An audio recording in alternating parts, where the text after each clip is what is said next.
துதிக்கிறேன் ஆண்டவரே, ஸ்தோத்திரிக்கிறேன்ப்பா. இந்த அருமையான வேலைக்காக நமக்கு நன்றி கர்த்தாவே. இந்த வேலையில் ஆண்டவரே கர்த்தாவே அப்பா உங்களுடைய கருத்துலேப்பா இந்த வார்த்தைகளை ஒப்பு கொடுக்கிறேன் ஆண்டவரே. என் பரிசுத்த ஆவியானவர் கையாலை பலப்படுத்தி இந்த கிருபையினாலே நிலைநிறுத்திருக்கிறதுக்காக நமக்கு நன்றி. இந்த வேலையுடைய வார்த்தைகளை கொண்டு நீங்கள் பேசுகிறேன். எங்கள் மீட்பரும் ரட்சகருமாக இருக்கிற இயேசு கிறிஸ்துவின் நாமத்திலே சொல்லுகிறேன் என் ஜீவன நல்ல பிதாவே, ஆமென். அல்லேலூயா. கர்த்தருடைய பரிசுத்த நாமத்துக்கு மகிமை உண்டாவதாக. ஆசீர்வதிக்கப்பட்ட இந்த அருமையான நாளில் கூட கர்த்தர் நம்முடைய வார்த்தைகளை கொண்டு நம்மோடு கூட பேசுவாராக. இன்றைக்கும் நாம் சில சரித்திரத்தின் காரியத்தை, வேதத்தில் இருக்கக்கூடிய சரித்திரத்தின் காரியத்தை குறித்து நாம் பார்க்க போகிறோம்.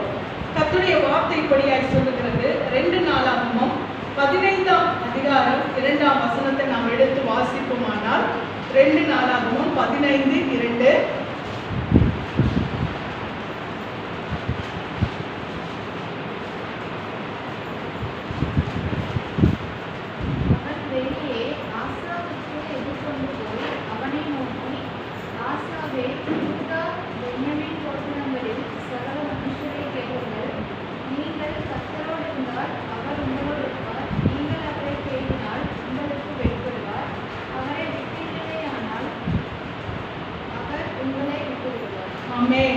நீங்கள் கர்த்தரோடு இருந்தால் அவர் உங்களோடு இருப்பார். அல்லேலூயா. நீங்கள் கர்த்தரோடு இருந்தால் அவர் உங்களோடு இருப்பார். நீங்கள் அவரை தேடினீர்களானால் உங்களுக்கு வெளிப்படுவார். அவரை விட்டீர்களே ஆகில் அவர் உங்களை விட்டு விடுவார். அல்லேலூயா. அப்படின்னா நம்ம கர்த்தரை எப்படியாய் பற்றி கொள்ள வேண்டும் என்று நாம் பார்க்கிறோம். நீங்கள் கர்த்தரோடு இருந்தால் அவர் உங்களோடு இருப்பார். இங்கே இந்த வசனத்தை நாம் பார்க்கும் பொழுது இதில் வேதபூர்வமாய் இருக்கிற அநேக தெய்வதாசர்களை நாம் பார்ப்போமானால் கர்த்தரோடு இருந்ததுனால அவருடைய வாழ்க்கையிலே வந்த பலன், கர்த்தரோடு இல்லாததுனாலே அவருடைய வாழ்க்கையிலே வந்த இக்கட்டுகள், இதை எல்லாவற்றையுமே நாம் பார்க்க முடியும். நாம் வேதத்தின் பிரகாரமாய் நாம் வாசிக்கும் பொழுது தாவீது கர்த்தரை பற்றி கொண்டிருந்த ஒரு தேவதாசர். அவர் கர்த்தரோடு இருந்தபடினாலே கர்த்தர் அவரோடு கூட இருந்தார். அதனால் கர்த்தர் சொன்னார், சிங்காசனம் என்றைக்கும் உன் சந்ததியோடு கூட நிலைத்திருக்கும். எது நிமித்தமாய்? தாவீது கர்த்தரோடு கூட இருந்தது நிமித்தமாய். ஆனால் கர்த்தர் அதிலும் ஒரு காரியத்தை சொன்னார், உன் சந்ததியை விட்டு விலகினால் நான் என்ன பண்ணுவேன்? அவர்களை விட்டு நான் என்ன பண்ணிடுவேன்? விலகி விடுவேன். நீ என்னை பற்றி கொண்டு என்னோடு கூட உண்மையா இருக்கிறபடினாலே உன் சந்ததியை நான் என்ன பண்ணுவேன்? உன் நிமித்தமாய் நான் ஆசீர்வதிப்பேன். ஆனால் அவர்களை என்னை விட்டு விலகுவார்களானால் நான் அவர்களை விட்டு என்ன பண்ணுவேன்? விலகி விடுவேன் என்று சொல்லி கர்த்தர் சொல்லியிருந்தார். இதன்படியாய் நீங்கள் பார்ப்பீர்களானால் தாவீதின் மகன் சாலமோனை குறித்து நீங்கள் வாசிக்கும் பொழுது 1 ராஜாக்களிலே 8ஆம் அதிகாரம் 58-59 நாம் வாசிக்கிறோம். 1 ராஜாக்கள் 8:58-59.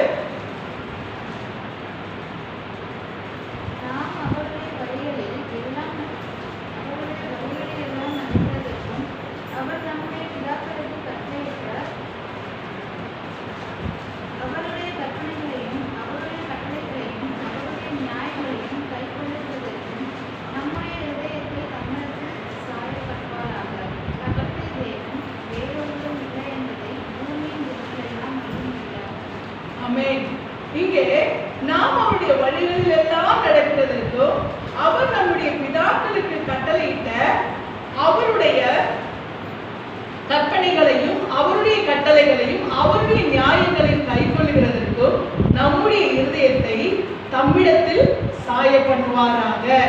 இங்கே நாம் பார்க்கும் பொழுது கர்த்தர் நமக்கு கட்டளையிட்டிருக்கிற இந்த காரியம் என்னது?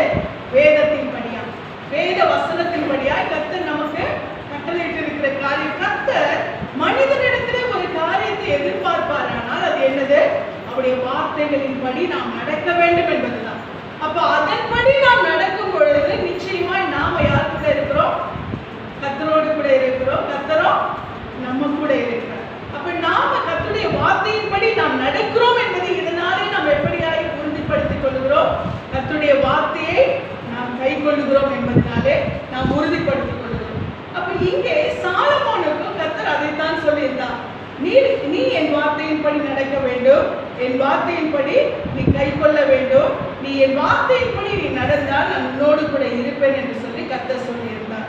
ஆனால் 1 ராஜாக்கள் 11ஆம் அதிகாரத்திலே 6 13 வரைக்கும் நீங்க வாசிப்பீர்களானால் 1 ராஜாக்கள் 11ஆம் அதிகாரம் 6 13 வரைக்கும் வாசிங்கள்.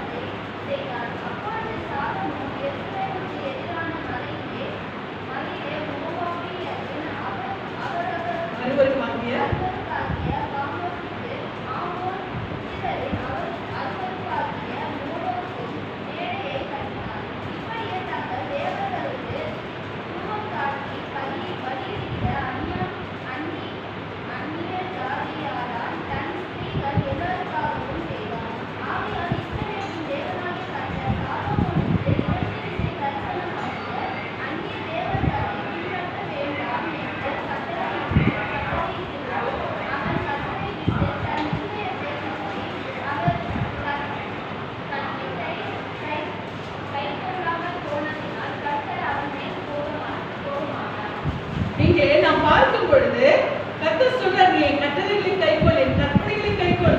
உன் தகப்பன் என்ன பண்ணார்? எனக்கு பயந்து நடந்தார், என் வார்த்தைகளுக்கு கீழ்ப்படிந்தார். அதன்படியாக என்ன பண்ணி என் வார்த்தைகளுக்கு செவி கொடுத்து நீ நடந்தீனா நான் உன் கூட இருப்பேன். நான் தகப்பனுக்கும் அதை நான் சொல்லி இருக்கிறேன், உன் சந்ததியோடு கூட இருப்பேன்னு உன் தகப்பனுக்கும் நான் சொல்லி இருக்கிறேன்னு சொல்லி ஆண்டவர் பல தடவை சாலமோனுக்கு சொன்னார். சொன்னபடியே தாவீது நிமித்தமாய் சாலமோனை ஆசீர்வதித்தார். நீங்க ஒரு விஷயத்தை பார்த்தீங்கன்னா, கர்த்தருக்கு பயப்படுகிற தேவனுடைய பிள்ளைகளை கர்த்தர் என்ன செய்வார் தெரியுமா? அவர்களை காட்டில் அவருடைய சந்ததிகளை ஆசீர்வதிப்பார். அல்லேலூயா. நாம் கர்த்தருக்கு பயந்து நடக்கும்போது நம்மை ஆசீர்வதிப்பார். போனஸா எக்ஸ்ட்ரா என்ன பண்ண தெரியுமா? நம்முடைய சந்ததிகளை அதை காட்டிலும் ஆசீர்வதிப்பார். ஆண்டவர் தாவீதுக்கு அதை தான் செஞ்சார். தாவீதை ஆசீர்வதித்தார். தாவீதை எல்லா விதத்திலும் அவர் என்ன பண்ணாரு? ஆசீர்வதித்து பழுகவும் பெருகவும் பண்ணினார். அதை காட்டிலும், ஏன்னா நம்ம எப்படி நினைப்போம்னா, என்னை விட நாம நினைப்போம் இல்லையா, என்னை விட என் பிள்ளைங்க நல்லா இருக்கும், என்னை விட என் பிள்ளைங்க ஆசீர்வதிக்கப்படணும், என்னை விட என் பிள்ளைங்க உயர்ந்த ஸ்தானத்துல இருக்கணும். நாம படிக்கும் போது கூட நாம நல்ல பொசிஷன்ல வரணும்னு யோசிக்க மாட்டோம். ஆனா நம்ம பிள்ளைங்க படிக்கும் போது என்ன பண்ணுவோம்? என் பிள்ளைங்க நல்ல உயர்வுல வரணும், நல்ல உயரத்துல இருக்கணும் நினைக்கிறோமா இல்லையா? அப்ப நாம நினைக்கும் போது ஆண்டவர் அதை நிறைவேற்றி வரல. அப்ப நம்மை ஆசீர்வதிக்கிற தேவன் நம்மை காட்டி நம்முடைய பிள்ளைகளை என்ன செய்வார்? அதிகமாய் அவர் ஆசீர்வதிக்கிறவராக இருக்கிறார். அதனால தான் ஆண்டவர் தாவீதை ஆசீர்வதித்தார். தாவீதை அளவில்லாமல் ஆசீர்வதித்தார். அதை காட்டிலும் சாலமோனை இன்னும் பரிபூர்ணமாய் ஆசீர்வதித்தார். சாலமோனை போல அதுக்கு முன்னாடியே ராஜாக்கள் இருந்தது இல்லையா, அதுக்கு பின்னாடியே இருந்தது. அந்த அளவுக்கு சாலமோனும் பெருசா செய்யல. ஆனா யார் செய்தது? தாவீது நிமித்தமாய். ஆண்டவர் தாவீது நிமித்தமாய் அவ்வளவு பெரிய மகிமையை சாலமோனுக்கு கொடுத்தார். தாவீதுக்கு அந்த யுத்தங்களை சாலமோன் அவர் வாழ்க்கையில பார்த்ததே இல்லை. எல்லா பக்கமும் சமாதானம், எல்லாம் கொண்டு வந்து காலடியில வச்சுட்டு போவாங்க. எல்லா சுற்றிலும் இருக்கிற ராஜாக்கள் எல்லாம் ஞானத்தை கேட்டு வெகுமதிகளை கொடுத்து விட்டு போவாரு. இப்படிப்பட்ட ஒரு பெரிய ஞானத்திலும் செல்வத்திலும் மகிமையிலும் கணத்திலும் எல்லாவற்றிலும் கத்திரப்பட்டாரு. சாலமோனை மேன்மையாக வைத்தார். ஆனால் சாலமோன் அந்த மேன்மை நிமித்தமாய் கர்த்தரை மகிமைப்படுத்தாதபடி கர்த்தருடைய வழிகளை விட்டு விலகி என்ன செய்தான்? அந்நிய தேவர்களையும் அந்நிய ஸ்திரீகளையும் என்ன செய்தான்? அவன் தன்னிடமாய் சேர்த்துக் கொண்டான். அந்நிய ஸ்திரீகள் நிமித்தமாய் அந்நிய தேவர்களை அவன் தன்னிடமாய் தன்னை சேவிக்கிறவனாய் அவன் மாறினபடினாலே கர்த்தருடைய கோபம் அவன் மேற்பட்டது. கர்த்தர் எச்சரிப்பை கொடுக்கிறார். ஆனால் என்ன பண்ணல? அவன் அதற்கு செவி கொடுக்கவில்லை. அவன் செவி கொடுக்காதது நிமித்தமாய் கர்த்தர் அவனை விட்டு விலகக்கூடிய ஒரு சூழ்நிலை அவனுக்கு உண்டானது. அது மாத்திரமல்ல, அவன் வாழ்க்கை, அவன் சூழ்நிலை சமாதானமாய் போய்கொண்டிருந்த நிலைமையிலே ஆண்டவர் என்ன செய்தார் தெரியுமா? அவனுக்கு அவனுடைய செயல்களின் நிமித்தமா எங்கும் சமாதானமா இருந்தவனுக்கு அவனுக்கு என்ன செய்தார்? ஒரு எதிரியை கர்த்தர் ஏற்படுத்தினார். ஆனால் கர்த்தர் சொல்லியிருந்தார், தாவீதுக்கு சொன்ன வாக்குத்தத்தத்தின் படியாய் கர்த்தர் என்ன செய்தார் தெரியுமா? அவன் காலத்தில் அதை செய்யணும். ஏன்னா அவர் வார்த்தையில உண்மை உள்ளவர். நாம வார்த்தை மாறிடுவோம், ஆனால் அவர் என்ன பண்ண மாட்டாரு? வார்த்தை மாறவே மாட்டார். ஏன்னா ஆண்டவர் சொல்லிட்டாரு, உன் மகனை நான் என்ன பண்ணுவேன்?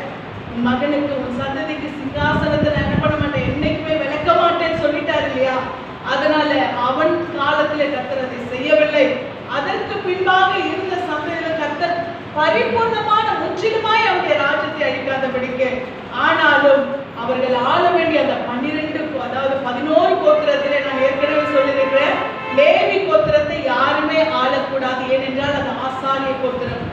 அந்த 11 கோத்திரத்திலே ஆண்டவர் என்ன செய்தார் தெரியுமா? இந்த 10 கோத்திரத்தை யூதாவை விட்டு நீக்கிவிட்டார். ஒரே ஒரு யூதா கோத்திரம் மாத்திரம்தான் அவரிடத்துல இருக்கும்படியாக கர்த்தர் அனுமதித்தார். ஏன்னா ஏன் அதை கூட விட்டாருன்னு சொன்னா, கர்த்தர் என்ன பண்ணாரு? வாக்கு கொடுத்தார். அவர் வார்த்தையிலே உண்மையுள்ளவராக இருந்தார். அதனால கர்த்தர் அந்த காரியத்தை அவர் செய்தார். இதனால் நீங்க வாசிச்சீங்கன்னா அவருடைய செயல் நிமித்தமாய் வந்த பலன் என்னவென்று நாம் பார்க்கும் பொழுது, அதே 11ஆம் அதிகாரத்திலே 1 ராஜாக்கள் 11ஆம் அதிகாரத்திலே நீங்க 26ஆம் வசனத்திலிருந்து 33ஆம் வசனம் வரைக்குமாய் நீங்கள் பார்ப்பீர்களானால், அங்கே அவனுடைய அந்த தேசத்திலே இருக்கக்கூடிய ஒரு மனுஷன், வாசிங்க 26லிருந்து.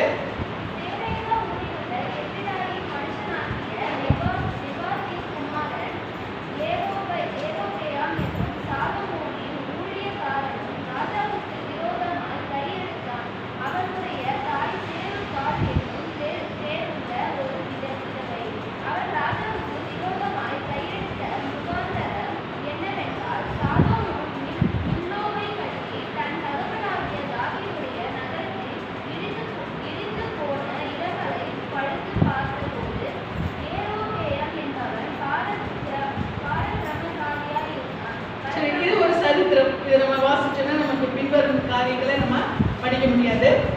இங்க பாத்தீங்கன்னா யெரொபெயாம், இந்த யெரொபெயாம் என்ற ஒரு வாலிபன், அவன் என்ன செய்கிறான்னு, அவனை கொண்டு ஆண்டவர் என்ன பண்ணாரு? ஒரு விரோதியா ஏற்பட. அது வரைக்கும் அவனுக்கு என்னெல்லாம் பிரச்சனை இல்லை, எல்லாம் ஸ்மூத்தா போயிட்டு இருந்தது. ஆனால் இவன் எப்பொழுது கர்த்தருடைய வழிகளை விட்டு விலகினானோ, கர்த்தருக்கு விரோதமான பொல்லாப்பை செய்தானோ, அப்பொழுது என்ன நடந்தது?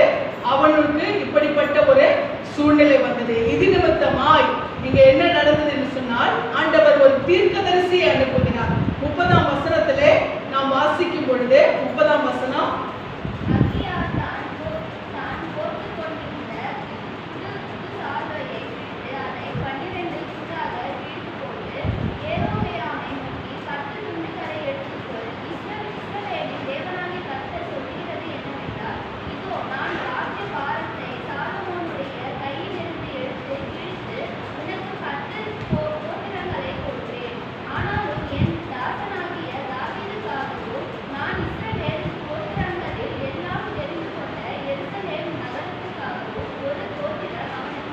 சொன்ன இல்லையா? ஆண்டவர் என்ன பண்றாரு தெரியுமா? தன்னுடைய தீர்க்கதரிசி அகியா என்ற ஒரு தீர்க்கதரிசியை அனுப்பி, இந்த யெரொபெயாம் என்ற அவனுடைய வேலைக்காரனுக்கு அந்த சால்வையை கிழிச்சு, சால்வையோட 10 துண்டுகளை இந்த வேலைக்காரன் கையில கொடுத்துட்டு, மீதி இருக்கிற ஒரு துண்டு யாருக்கு வரும்? மீதி இருக்கிற ஒரு துண்டுனா ஒரு கோத்திரம் மாத்திரம், அந்த யூதா கோத்திரம் மாத்திரம் சாலமோனுடைய சந்ததிக்கு வரும். இது கூட எதுக்காக தெரியுமா? என் தாசனாகிய தாவீதுக்காக, என் தாசனாகிய தாவீதுக்காக நான் என்ன பண்ணுவேன்? இதை செய்வேன் என்று சொல்லி கர்த்தர் என்ன செய்தார்? அந்த ஒரு ராஜ்யத்தை மாத்திரம், ஒரு கோத்திரத்தை மாத்திரம் அங்கே சாலமோனுடைய சந்ததிக்கு அதை கொடுத்தார். இது எதனால வந்தது? இந்த பொல்லாப்பு எதனால வந்தது? சாலமோனுடைய மீறுதல் நிமித்தமாய். சாலமோன் கர்த்தரோடு கூட இருந்திருந்தா அழகா 11 கோத்திரத்துக்கு அவன் என்னவா இருந்திருப்பான்? ராஜாவா இருந்திருப்பான். நான் ஏற்கனவே சொல்லியிருக்கிறேன், 12 கோத்திரத்துல 11 கோத்திரம் தான் ஆளுகைக்குரியது, ஒரு கோத்திரம் ஆளுகைக்கு உரியது அல்ல, அது லேவி கோத்திரம். அப்ப இங்கே பார்க்கும் பொழுது ஆண்டவர் இந்த 11 கோத்திரங்கள்ல 10 பெருசா 1 பெருசா? எது பெருசு? 10 இல்லையா? அந்த 10 இழக்கக்கூடிய ஒரு சூழ்நிலைக்குள்ளார் இந்த சாலமோனுடைய சந்ததி வந்துவிட்டது என்று சொல்லி நாம் பார்க்கிறோம். எதனால? நீங்கள் கர்த்தரோடு இருந்தால் அவர் உங்களோடு இருப்பார். அல்லேலூயா. நாம் கர்த்தரோடு கூட இருப்போமானால் நிச்சயமாய் கர்த்தர் நம்மோடு கூட இருந்து நம்மை நடத்துகிற தேவனாய் அவர் இருக்கிறார் என்பதை நாம் பார்க்கிறோம். அது மாத்திரமல்ல, அவனுடைய சந்ததி என்று பார்க்கும் பொழுது அடுத்தது சாலமோனின் பிள்ளை யார் தெரியுமா? ரெகொபெயாம். யெரொபெயாம் என்பது யார்? வேலைக்காரன். யெரொபெயாம் என்பது ரெகோபெயாம் என்பது பிள்ளை, யெரொபெயாம் என்பது வேலைக்காரன். இந்த யெரொபெயாமுக்கு தான் இந்த 10 கோத்திரத்தை கொடுத்தாரு. இந்த ரெகோபெயாம் யார் என்று சொன்னால் சாலமோனுடைய மகன். சாலமோனுக்கு அப்புறம் ஆட்சிக்கு வந்த ரெகோபெயாமுக்கு ஒரே ஒரு கோத்திரம் தான் கிடைத்தது. எப்படி என்று சொல்லி நாம் பார்க்கும் பொழுது 1 ராஜாக்கள் 12ஆம் அதிகாரத்திலே 1ஆம் வசனத்திலிருந்து 16ஆம் வசனம் வரைக்குமா இதற்குரிய சம்பவத்தை நாம் பார்க்கிறோம். என்னவென்று சொன்னால், இங்கே சாலமோன் என்ன செய்கிறார்? மரித்து விடுகிறார். சாலமோனுக்கு யெரொபெயாமை குறித்த அந்த தீர்க்க தரிசனம் வெளிப்பட்டு விட்டது. உடனே சாலமோன் என்ன செய்கிறார்? யெரொபெயாமை கொல்ல வகை தேடும் பொழுது இந்த யெரொபெயாம் என்ன செய்கிறான் என்று சொன்னால், அவன் தேசத்தை விட்டு ஓடி போகிறான். சாலமோன் தன்னை கொல்ல வகை தேடுகிறார் என்று சொல்லி யெரொபெயாம் தேசத்தை விட்டு ஓடி போகிறார். அதற்கு பின்பாக சாலமோனுடைய காலம் முடிவடைகிறது. சாலமோனுடைய காலம் முடிந்த பிறகு இந்த யெரொபெயாம் என்ன செய்கிறார்? தேசத்துக்குள்ளே வருகிறார். யார் இவர்? சாலமோனுடைய வேலைக்காரன். தேசத்துக்கு உள்ளே வருகிறார். அந்த சமயத்திலே யார் ஆட்சி செய்து கொண்டிருக்கிறார் என்று சொன்னால் ரெகோபெயாம். இந்த ராவோ யாவோ ஞாபகத்தில் வச்சுக்கணும். யால வர்றது யாரு? வேலைக்கார. ரால வர்றது மகன். அப்போ யெரொபெயாம் என்பது வேலைக்காரன், ரெகோபெயாம் என்பது மகன். இந்த ரெகோபெயாம் இப்ப என்ன செய்யறான்? சாலமோனுக்கு பிறகாக ஆட்சி செய்கிறான். எத்தனை கோத்திரங்களை ஆட்சி செய்கிறான்? as usual 11 கோத்திரம். வழக்கம் போல என்ன பண்றான்? 11 கோத்திரத்தை ஆட்சி செய்கிறான் சாலமோனுக்கு பிறகாக. இப்போ இந்த யெரொபெயாம் ஆட்சி செய்து கொடுக்கும் உள்ள யார் என்ட்ரி ஆகிறாரு தெரியுமா? யார் என்ட்ரி ஆகிறது? ஓடி போன யெரொபெயாம் உள்ள வரும் பொழுது அந்த நேரத்திலே தேசத்துடைய நிலைமை ரொம்ப மோசமாயிட்டு. தேசத்துடைய நிலைமை எப்படி மோசமாயிட்டு இருக்குன்னா, இந்த சாலமோனுடைய மகன் என்ன செய்கிறான்? ஜனங்களை மிகவும் கடினமாய் நடத்தி கொண்டிருக்கிறான். இந்த கடினமாய் நடத்தி கொண்டிருக்கிற இந்த சூழ்நிலையிலே இந்த யெரொபெயாம் உள்ளே வந்த பிறகு உடனே ஜனங்கள் யாரிடத்திலே முறையிடுகிறார்கள்? யெரொபெயாம் இடத்திலே முறையிடுகிறார்கள். ஏதோ குழப்பம் வருது பேசுறதுல? இல்ல தெளிவா இருக்கீங்களா? யெரொபெயாம் இடத்திலே முறையிடுகிறார்கள். அப்ப இந்த யெரொபெயாம் உடனே என்ன பண்றான்? நேரா யார்கிட்ட போறான்? அவன் சொல்றான், நம்ம போய் எல்லாம் முப்பதெல்லாம் போயிட்டு நம்ம என்ன பண்ண ராஜா கிட்ட போய் பேசலாம் அப்படின்னு சொல்லிட்டு பேசுறான். பேசும்போது ராஜா, எங்களுக்கு உங்களுடைய தகப்பனாருடைய ஆட்சியில கொஞ்சம் கடினமா இருந்தது. இப்ப நீங்க அதை விட எங்களை என்ன பண்றீங்க? ரொம்ப கடினமா நடத்துறீங்க. கொஞ்சம் எங்களை என்ன பண்ணுங்க, பார்த்து செய்யுங்க அப்படின்னு சொல்லும் பொழுது இந்த ரெகோபெயாம் என்ன சொன்னா, சரி போயிட்டு வாங்க, நாளைக்கு நான் பேசுறேன், 2 நாள் கழிச்சு பேசுறேன்னு சொல்லி அனுப்பி வச்சேன். அதுக்கப்புறம் இவங்க போயிட்ட பிறகு இவன் என்ன செய்யறான்? அங்கே இருக்கிற பெரியோர்களிடத்திலே ஆலோசனை கேட்கிறான். பெரியோரிடத்திலே ஆலோசனை கேட்கும்போது அவர்கள் சொல்லுகிறார்கள், கரெக்ட் ராஜா, ஜனங்களை நம்ம கொஞ்சம் என்ன பண்ணலாம், பக்குவமா நடத்தணும். அவங்களுக்கு வேண்டாம், இந்த கடினமான சூழ்நிலைகள்லாம் அவங்களுக்கு நம்ம கொடுக்காத, வேலைகளை கொடுக்காதபடி நாம் கொஞ்சம் பக்குவமாய் அவர்களை நடத்துவோம் என்று சொல்லும் பொழுது உடனே என்ன பண்றான்? தன்னோடு கூட வளர்ந்த அந்த வாலிபுடைய ஆலோசனை கேட்கிறான். தன்னோடு கூட இருந்த தன் வயது இருந்த வாலிபுடைய ஆலோசனை கேட்கும் பொழுது அவர்கள் சொல்லுகிறார்கள், அப்படி இல்லை, அவங்க வராங்கல்ல, திரும்பி வரும்போது நீங்க என்ன சொல்றீங்க தெரியுமா? நீங்க சொல்லுங்க இப்படின்னு சொல்லிட்டு இங்க நான் வாசிக்கிறோம். அந்த அதிகாரத்துல 12ஆம் அதிகாரத்துல நீங்க வாசிக்கும் பொழுது அந்த வசனத்திலே அவன் இப்படியாய் சொல்லுகிறான். 12ஆம் அதிகாரத்திலே 16ஆம் வசனத்தை வாசிங்க.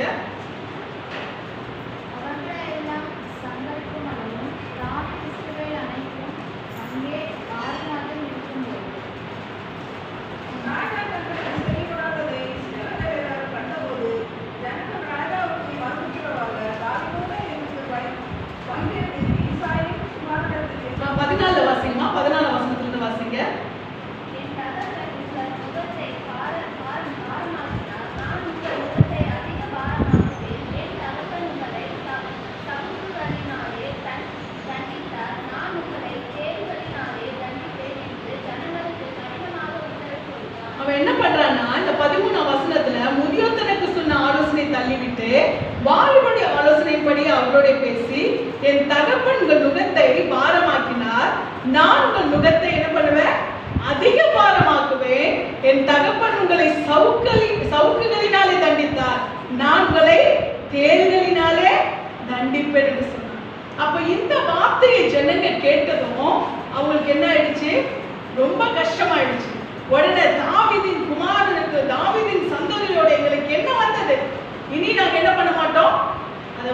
செவி கொடுக்க மாட்டோம் என்று சொல்லி அவர்கள் என்ன செய்தார்கள்? அந்த ஸ்தானத்திலே யாரை ராஜாவாய் மாற்றினார்? இப்ப 10 கோத்திரமும், இப்ப யூதா கோத்திரத்தை தவிர இந்த 10 கோத்திரமும் என்ன பண்ணிச்சு? இப்போ இவனை விட்டு பின்வாங்கினது. இவங்க என்ன பண்ணிட்டாங்க? இப்போ இந்த யெரொபெயாமை என்ன செய்தார்கள்? இப்போ 10 கோத்திரத்தோட ஸ்ட்ரென்த் இல்லையா, இந்த 10 கோத்திரமும் யெரொபெயாமை என்ன செய்தது? ராஜாவாய் மாற்றினது. இது எதனால வந்துச்சு? கர்த்தர் சொன்ன வார்த்தை. கர்த்தர் எதனால இந்த வார்த்தையை சொன்னார்? அவன் கர்த்தருடைய வழியை விட்டு விலகி போனதினாலே, கர்த்தருடைய வார்த்தையை விட்டு விலகி போனதினாலே, அவன் கர்த்தரோடு கூட இல்லாதபடினாலே 10 ராஜ்யபாரம் அவனை விட்டு என்ன செய்தது? நீங்கி போனது. அதுக்கு அடுத்து அவனுடைய பிள்ளையாகிய அபியா, அதாவது ஒரு சந்ததி மோசமான அடுத்து என்ன பண்ணுது? அதே ஒரு சூழ்நிலைக்குள்ளாய் அது கடந்து போகிறதா இருக்கிறது. அந்த சாபம் என்ன செய்கிறது? அடுத்த சந்ததி என்ன செய்கிறது? கர்த்தருக்கு பயப்படாத அந்த சூழ்நிலைக்குள்ளாய் தொடர்கிறது. அடுத்து அவனும் அப்படியாய் செயல்பட்டான். ஆனால் நீங்கள் 2 நாளாகவும் 14ஆம் அதிகாரத்திலே 2ஆம் வசனத்திலே நீங்கள் வாசித்தீர்களானால், அபியாவின் மகனாய் இருக்கிற ஆசா அவன் எப்படியா இருந்தான் என்று சொல்லி நாம் பார்க்கும் பொழுது 14ஆம் அதிகாரம் 2ஆம் வசனத்திலே நாம் வாசிக்கிறோம்.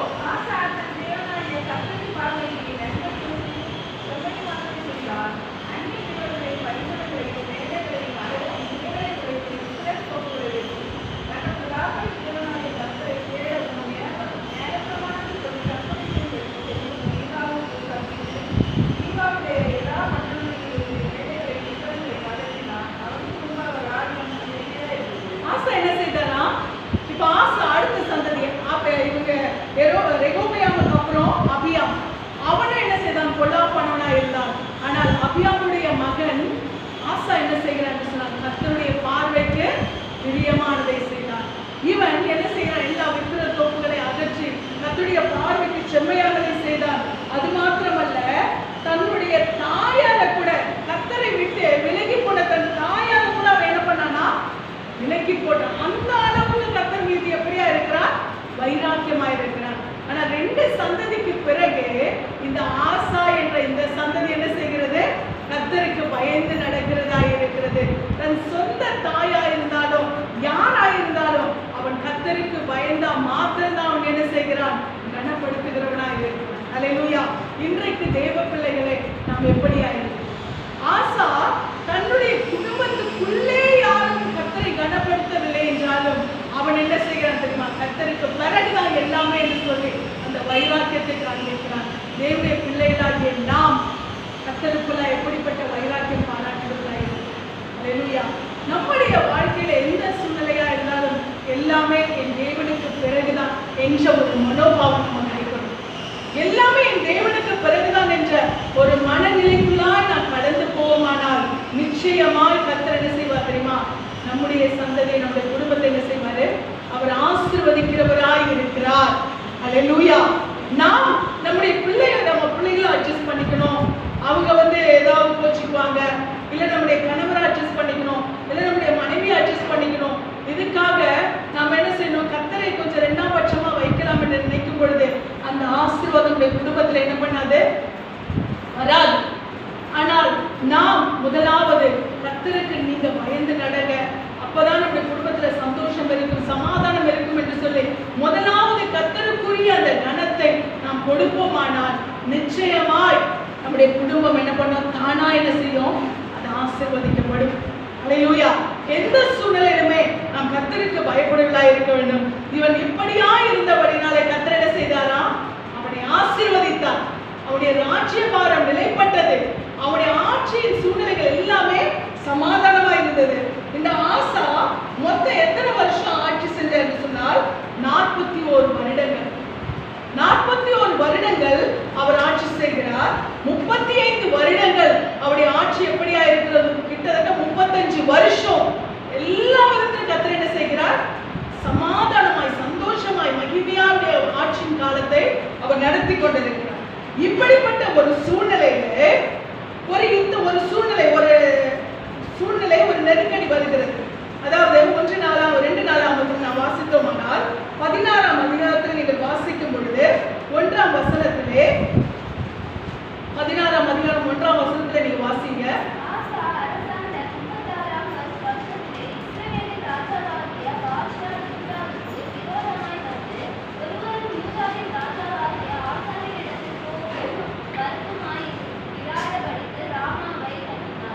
நாம் பார்க்கிறோம்.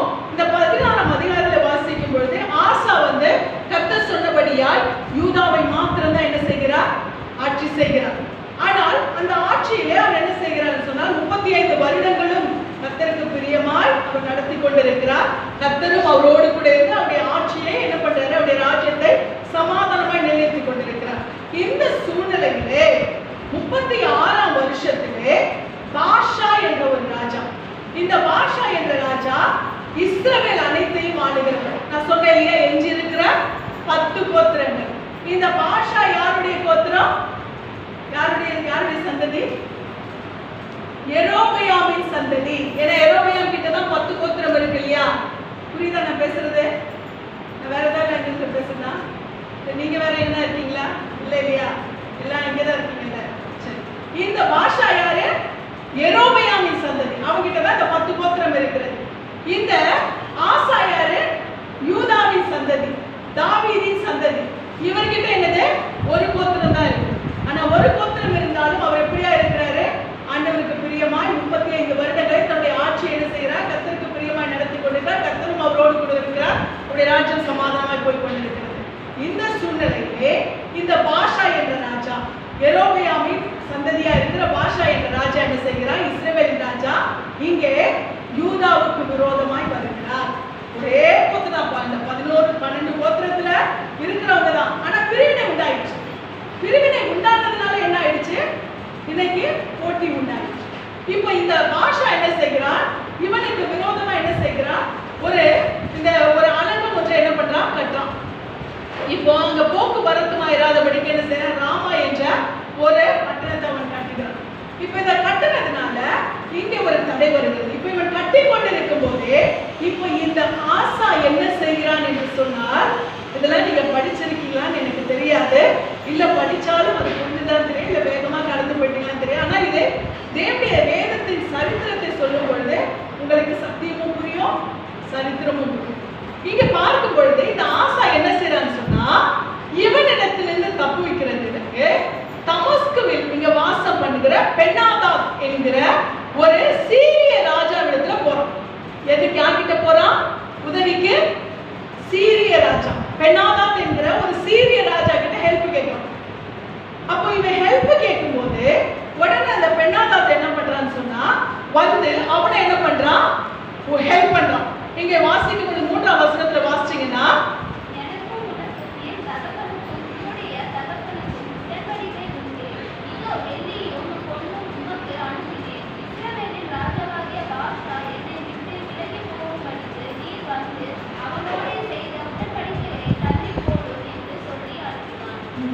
இங்க பென்னாதாத் என்ன செய்யறான்? ராஜாவுக்கு செவி கொடுத்து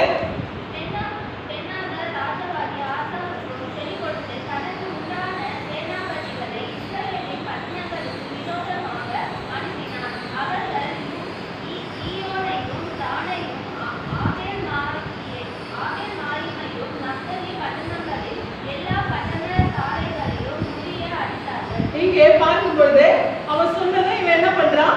இந்த பென்னாதாத் உதவி செய்கிறான். யார் இவன்? சீரிய ராஜா. சீரிய ராஜாவுக்கு கர்த்தருக்கு சம்பந்தமே கிடையாது.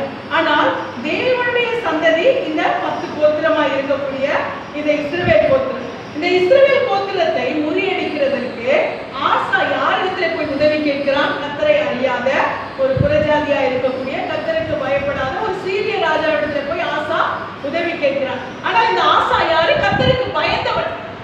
ஆசா யாரு? கர்த்தருக்கு பயப்படக்கூடியவன். கர்த்தருக்கு பயப்படக்கூடியவனா இருக்கிற இந்த ஆசா யார்கிட்ட போய் உதவி கேட்கிறான்?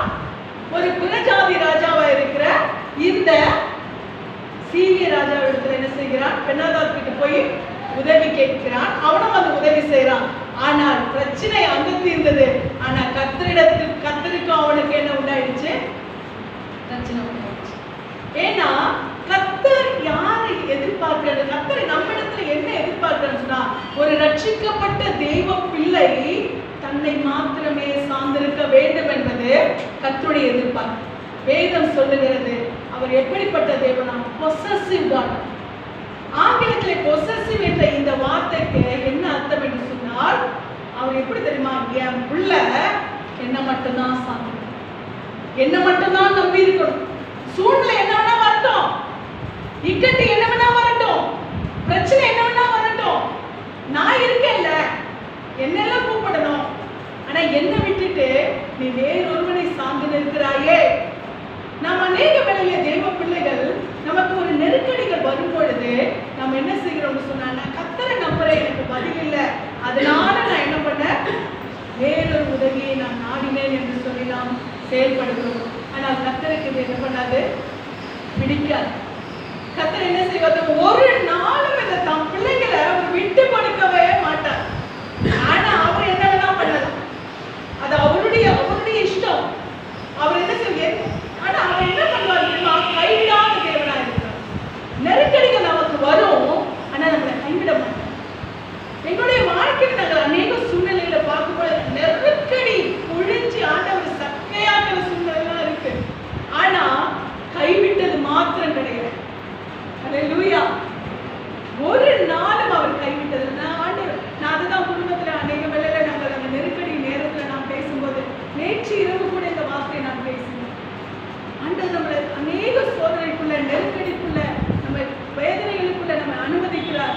ஆனா நம்மளை கைவிட்டது கிடையாது. அல்லேலூயா. அவர் என்ன தெரியுமா, என்ன நெருக்கடி வந்தாலும் என் பிள்ளைகள் என்ன பண்ணணும், என்ன செய்யணும், என்ன சார்ந்திருக்கணும் இல்ல, என்ன மட்டும் தான் சார்ந்திருக்கணும். அல்லேலூயா. ஆண்டவர் இதுல ரொம்ப பொசசிவானவர்.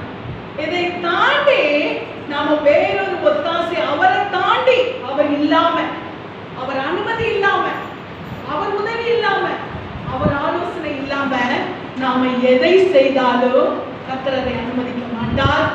அது என்ன பண்ணும், நமக்கு ஒருவேளை நமக்கு நடக்கிறது போல தோணலாம், ஆனா அது நமக்கு என்னவா இருக்கா, கர்த்தருடைய பார்வையில் அது நன்மையாய் இருக்காது. ஏனென்றால் அவர் சொல்லுகிறார், பொசசிவ் என்ற வார்த்தைக்கு ஒரே ஒரு அர்த்தம் என்ன தெரியுமா, என் பிள்ளை எனக்கு மட்டும்தான், என் பிள்ளை என்ன மட்டும் தான் சார்ந்திருக்கணும். நான் எந்த சூழ்நிலைக்கு அனுமதிக்கிறேனோ, ஆனா அந்த சூழ்நிலையில நான் நிச்சயமா என்ன பண்ணுவேன், விடுவிப்பேன். தேவனுடைய தாசன் இப்படியே சொல்லுறார், அவர் என்னை கொன்று போட்டாலும் அவர் பேரில் நம்பிக்கையா இருக்கு. அல்லேலூயா. கொண்டு போடுவாரா? நிச்சயமா கொண்டு போட மாட்டார். அந்த தைரியம் தான்.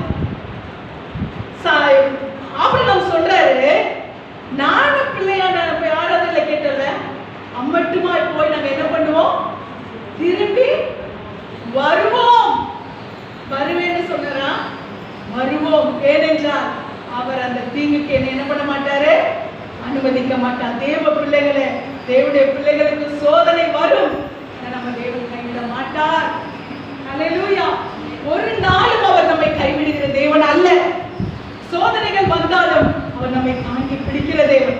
அவர் ஒன்னே ஒண்ணுதான் எதிர்பார்க்கிறார், எந்த சூழ்நிலையிலும் என் பிள்ளை என்ன சார்ந்திருக்கானா, என்ன சார்ந்திருக்காளா, இது மட்டும்தான். நாம் அவரை சார்ந்திருப்பதை விட்டுவிட்டு நாம் சற்று விலகி போகும் பொழுது கர்த்தர் அதற்காக மனஸ்தாபப்படுகிறார். நான் இருக்கிறேன், இதுவரைக்குமா நடத்தினே, நான் நடத்த மாட்டேனா, இந்த ஒரு சூழ்நிலையோடு கூட கர்த்தர் நம்ம என்ன செய்கிறார், அவர் பார்த்து கொண்டிருக்கிறார். இப்ப நாம இந்த ஆசாவை போல கர்த்தரை இவ்வளவோ நாள் நல்லா இருக்கிற சூழ்நிலை எல்லாம் பற்றி கொண்டிருந்தான். ஒரு இக்கட்டு வந்ததை கர்த்தரை விட்டு என்ன பண்ணிட்டான், விலகி போயிட்டான். ஒரு நெருக்கடி வந்ததை கர்த்தரை விட்டு விலகி போயிட்டான். நாம் கூட நல்லா இருக்கிற சூழ்நிலை நாம் கர்த்தரை பற்றி கொண்டிருக்கிறோம். ஒரு நெருக்கடியோ, ஒரு வேதனையோ, ஒரு சோதனையோ வரும்பொழுது நாம் என்ன செய்கிறோம், கர்த்தரை விட்டு விலகி போகிறோம். வேற எங்காவது உதவி நமக்கு கிடைக்குமா என்று சொல்லி நாம் தேடி அலைகிறோம். ஆனா ஒன்னே ஒண்ணுதான், எந்த சூழ்நிலையா இருந்தாலும் எனக்கு நன்மையை கொடுத்த என் தேவன் இந்த தீமையினவனை நடத்த வல்லவராக இருக்கிறார். இந்த நம்பிக்கை நமக்கு வேண்டும். இந்த ஆசாவுக்கு இந்த நம்பிக்கை இருந்திருக்குமானால் நிச்சயமாய் ஆசாவை விட்டு கர்த்தர் என்ன செய்திருக்க மாட்டார், விலகி இருக்க மாட்டார். இங்க என்ன நடந்தது, ஆசாவின் இந்த செய்கை நிமித்தமாய் கர்த்தர் தம்முடைய தீர்க்கதரிசியை அனுப்புகிறார். தம்முடைய தீர்க்கதரிசியை அனுப்பி என்ன செய்கிறார், ஆசாவை எச்சரிக்கிறார். இங்கே பார்க்கும் பொழுது 7ஆம் வசனத்தை நாம் வாசிக்கிறோம். 2 நாளாகமம் 16:7 அக்காலத்திலே அனானி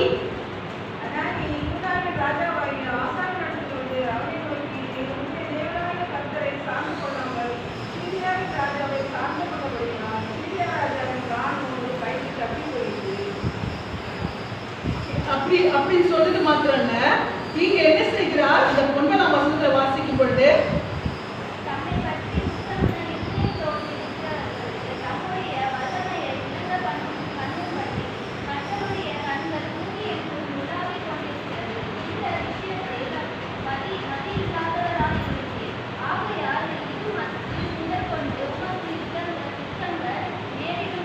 தம்மை பற்றி உத்தம இதயத்தோடு இருக்கிறவர்களுக்கு தம்முடைய வல்லமையை விளங்க பண்ணும்படி கர்த்தருடைய கண்கள் பூமியின் உலாவிக் கொண்டிருக்கிறது.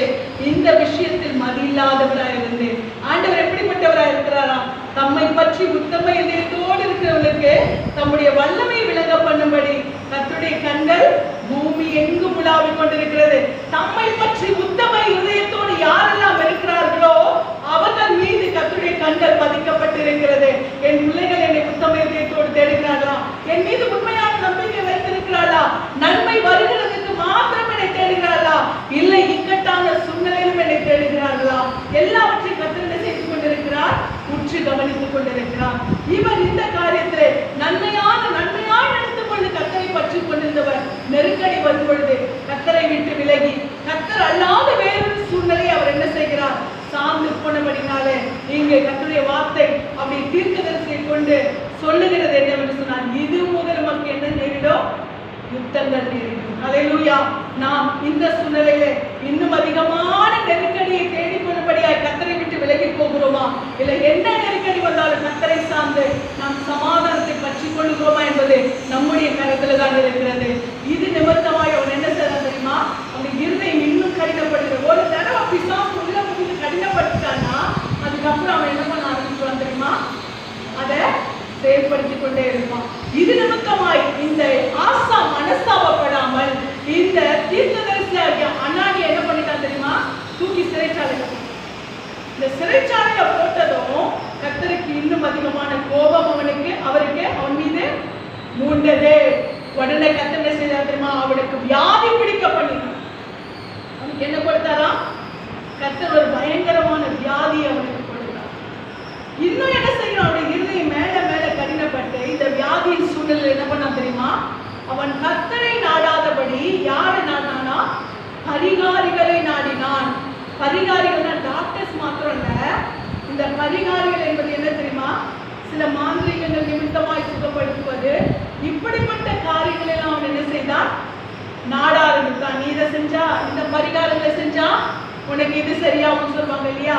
இந்த மாதிரி அவன் என்ன செய்தான்? பரிகாரிகளை அவன் நாட ஆரம்பித்தான். வைத்தியர்களை நாடிதான், மருத்துவர்களை நாடிந்தா கூட ஆண்டவர் மன்னிச்சிருப்பார். ஆனால் அவன் நாடினது யாரு தெரியுமா? பரிகாரிகள். பரிகாரங்களை செய்யக்கூடியவங்க என்ன பண்றான்? அவன் நாடுகிறவனாய் இருக்கிறான். இந்த சூழ்நிலையிலே கர்த்தருடைய கோபம் அவன் மீது என்ன செய்கிறது? அதிகமாய் அவன் கர்த்தரை நாடாதபடி நீங்கள் வாசிப்பீர்களானால் இங்கே இந்த வசனம் இப்படியாய் சொல்லுகிறது, அவன் பரிகாரிகளை தேடினபடினாலே கர்த்தர் என்ன செய்தாராம்? 16:12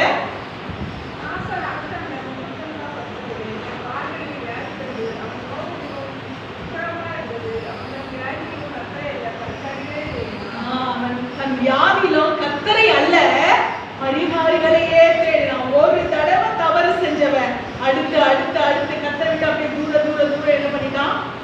விலகி போயிட்டான். தேவ பிள்ளைகளை எனக்கு கர்த்தர் நமக்கு சொல்லுகிற காரியம் தெரியுமா? நாம் நன்மையிலே கர்த்தரை தேடினோம், தீமையிலும் நமக்கு நேரிடுகிற இக்கட்டுகளை கர்த்தரை விடாமல் பற்றிக் கொள்ள வேண்டும். கர்த்தரிடத்திலே நன்மையை அனுபவித்த நாம் நமக்கு தீமை நேரிடும் பொழுது யோபு சொன்னது போல கர்த்தரிடத்திலே நன்மையை அனுபவித்த நாம் தீமையும் அனுபவிக்க வேண்டாமா என்று சொல்லி அவர் உறுதியாயிருந்தார். கர்த்தர் அவரை நெட்டிப்பான பலனை கொடுத்து ஆசீர்வதித்தார். இன்றைக்கு தேவனுடைய பிள்ளைகளா இருக்கிற நாம் எந்த சூழ்நிலையா இருந்தாலும், வாழ்வானாலும் தாழ்வானாலும் கர்த்தர் தொடர்ந்து நம்மோடு கூட பேசிக் கொண்டிருக்கிற காரியம், எந்த நிலைமை வந்தாலும் நாம் கர்த்தரை விடாமல் பற்றி கொள்ள வேண்டும். நிச்சயமாக கர்த்தர் நம்ம எல்லாத்தையும் விலக்கி காக்க வல்லவராக இருக்கிறார். ஆனால் நாம் அவரை விட்டு விலகி போவோமானால் எல்லாத்தையும் நம்மை சூழ்ந்து கொள்ளக்கூடிய நிலைமை வந்து இந்த ஆசாவுக்கு நேர்ந்தது போல. ஆசா தனக்கு வந்து அந்த ஒரு இக்கட்டில உடனே கர்த்தரை நோக்கி பார்த்திருந்தானா அவருக்கு எந்த ஒரு தீங்குமே வந்திருக்காது. ஆனால் ஆசா என்ன செய்தார் தெரியுமா? தனக்கு வந்த இக்கட்டிலே அவர் கர்த்தரை விட்டு அவர் விலகி போய் மனிதனை நாடினார். அதுவும் கர்த்தரை சாராத மனிதனை நாடினபடினாலே அவருக்கு ஒரு பக்கம் என்ன வந்தது?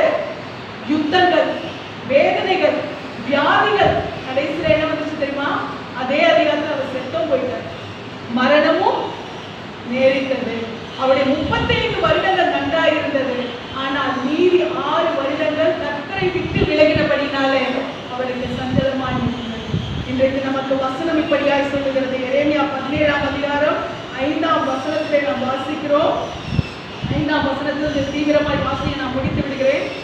எரேமியா 17:5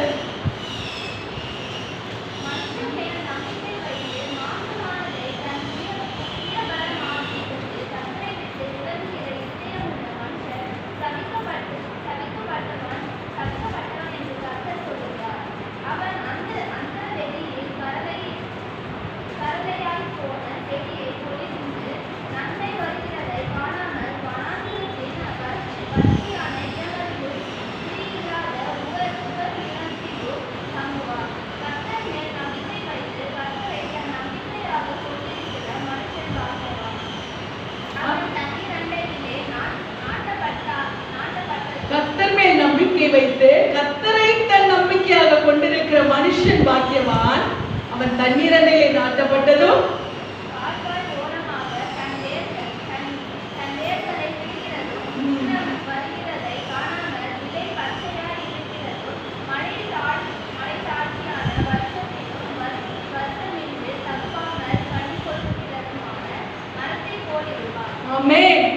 இங்கே கர்த்தர் மேல நம்பிக்கை வைக்கிறவங்களுக்கும் மனுஷன் மேல நம்பிக்கை வைக்கிறவங்களுக்கு இதுதான் வித்தியாசம்.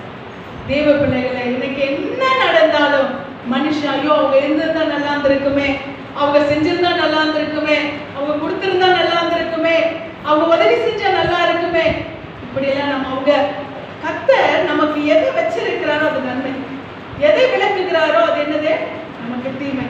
நாம் அதை குறித்து மாத்திரம் நாம் என்ன பண்ணணும், யோசிக்கணுமே தவிர அதை அல்லாமல் நாம் எதையுமே என்ன பண்ணக்கூடாது, யோசிக்க கூடாது. மனுஷன் மீது நம்பிக்கை வைக்காதபடி கர்த்தர் மீது நம்பிக்கை வைக்க வேண்டும். இந்த மனுஷன் இருந்தா நான் இப்படி இருந்திருப்பேனே, இந்த சூழ்நிலை இருந்தா நான் இப்படி இருந்திருப்பேனே நான் நினைக்கிறதை விட என் கூட கர்த்தர் இருந்தால் மாத்திரமே நான் நல்லா இருப்பேன். ஹல்லேலூயா. இந்த நம்பிக்கை நமக்கு இருக்குமானால் இந்த வசனத்தை நீங்க அண்டர்லைன் பண்ணிக்கோங்க, வெரி வெரி இம்பார்ட்டன்ட் போட்டு வச்சுக்கோங்க, ஆமேன் போட்டு வச்சுக்கோங்க, நீங்க எப்படி வேணா போட்டு வச்சுக்கோங்க. கர்த்தரை நம்பாதவர்களுக்கும் கர்த்தரை நம்புகிறவர்களுக்குமான வித்தியாசத்தை கர்த்தர் காண்பித்திருக்கிறார். ஒன்னே ஒண்ணுதான், எந்த சூழ்நிலை வந்தாலும் சரி, என்ன சூழ்நிலை, என்ன நெருக்கடி, என் வாழ்க்கையை போச்சுன்னு நடந்தாலும் சரி, இனி எனக்கு வாழவே வழி இல்லைனாலும் சரி, ஒன்னே ஒண்ணுதான், என் ஆண்டவர் மாத்திரம் என் கூட இருக்கிறார். ஆண்டவர் சொன்னாரா நான் உன் கூட இல்லைன்னாரா, நீ கஷ்டப்படுற அதனால நான் உன் கூட இல்லைன்னு சொல்லிட்டாரா? ஆண்டவர் இந்த வார்த்தையை சொல்லலையே. என்ன நிலைமையில தான் நான் உன் கூட இருக்கிறேன்னு இருக்கல, எந்த நெருக்கடி தான் நான் உன் கூட இருக்கேன்றல்ல. உலகத்துல உங்களுக்கு உபத்திரம் உண்டு, ஆனாலும் திடன் கொள்ளுங்கள், நான் உலகத்தை ஜெயித்தேன் சொல்லி இருக்கிறார்ல. நாம ஏன் நம்பிக்கை விடணும்? ஆண்டவர் நம்ம கூட இல்லைன்னா மாத்திரம்தான் நாம் கவலைப்படணும், வேதனைப்படணும், ஐயோ என் கூட ஆண்டவரே இல்லாம போயிட்டாரு. ஆனா ஆண்டவர் நமக்கு எந்த இடத்துலயுமே நான் உன் கூட இல்லைன்னு சொல்லல. அப்ப அவர் என் கூட இருக்கிறானா, எனக்கு என்ன வந்தாலும் எனக்கு கவலை இல்லை. ஹல்லேலூயா. உலகமே நம்ம எதிர்த்து நின்னாலும் கர்த்தர் ஒருவர் நம் பட்சத்துல இருந்தால் நம்ம எதை குறித்து கவலைப்பட வேண்டும்? உலகமே நம்மளை போற்றி ஏற்றி மகிமைப்படுத்தி நம்மளை மேன்மைப்படுத்தினாலும் கர்த்தர் ஒருவர் நம்ம கூட இல்லைன்னா அந்த மேன்மையும் அந்த போற்றுதலும் எந்த செகண்ட் வேணாலும் என்ன பண்ணும், போயிடும். ஹல்லேலூயா. ஒன்னே ஒண்ணுதான், என்ன நடக்கிறதோ ஏது நடக்கிறதோ என் ஆண்டவர் மாத்திரமே கூட இருக்கிறார். இந்த நம்பிக்கை இருக்கிற தேவ பிள்ளைகள் ஒரு நாளும் அசைக்கப்படுவதே இல்லை. என்ன நடந்தாலும் எதுவுமே இல்லைன்னா கூட சரி, அன்னைக்கு குடிக்கிறதுக்கு கஞ்சி மட்டும் தான் இருக்கா, ஸ்தோத்திரம் ஆண்டவரே நன்றியப்பா, எனக்கு இதை கொடுத்துருக்கீங்கல்ல, எனக்கு இந்த ஆகாரத்தை கொடுத்துருக்கீங்கல்ல, எனக்கு இந்த ஒரு பிடி அரிசியை கொடுத்துருக்கீங்கல்ல, இதுக்காக உங்களுக்கு நன்றி செலுத்துறேன். ஆண்டவர் நம்மை நடத்துகிறார் இல்லையா, நமக்கு இன்னைக்கு ஜீவனை கொடுத்திருக்கிறார் இல்லையா, நமக்கு இன்னைக்கு போஷிப்பை கொடுத்திருக்கிறார்ல. என் ஆண்டவர் என்னோடு கூட நாளைக்குரிய தேவன் நிச்சயமா எனக்கு சந்திப்பார். இன்னைக்கு இருக்கிற நிலைமை நாளைக்கு இல்லை, நிச்சயமா மாறும். இன்னைக்கு இருக்கிற நெருக்கடி நாளைக்கு இல்லை, நிச்சயமாய் மாறும். ஏன்னா எல்லாவற்றையும் மாற்றுகிறவர் என்னோடு கூட இருக்கிறார். இந்த நம்பிக்கை நமக்கு வேண்டும். ஹல்லேலூயா. கர்த்தரை நம்பிக்கையாய் வைத்து கர்த்தர் மேல் நம்பிக்கை வைத்து கர்த்தரையே நம்பிக்கையாய் கொண்டிருக்கிற மனுஷன் பாக்கியவான். ஹல்லேலூயா. ஆண்டவர் நம்மை துவக்கத்திலே நடத்தினவர் முடிவு பரியந்தம் நம்மோடு கூட இருந்து நடத்துகிறவராக இருக்கிறார். இதற்கு இடைப்பட்ட காலத்தை குறித்து நீங்க கவலைப்படாதீங்க. இன்னும் 4 மாசம் இருக்கு, 4 மாசம் தான் இருக்கே, கவலைப்படாதீங்க. இன்னும் 4 மாசம் இருக்கு. ஹல்லேலூயா. இந்த வருடம் முடிவதற்குள்ளே என் தேவனுடைய ஜீவனை கொண்டு சொல்லுகிறேன், நிச்சயமாய் இந்த வருடம் முடிவதற்குள்ளே கர்த்தர் நம்மை கர்த்தருடைய நாமத்துக்கு மகிமை உண்டாகட்டும். கர்த்தர் பெரிய காரியங்கள் செய்ய வல்லவராய் இருக்கிறார். கர்த்தருடைய நாமத்துக்கு மகிமை உண்டாவதாக.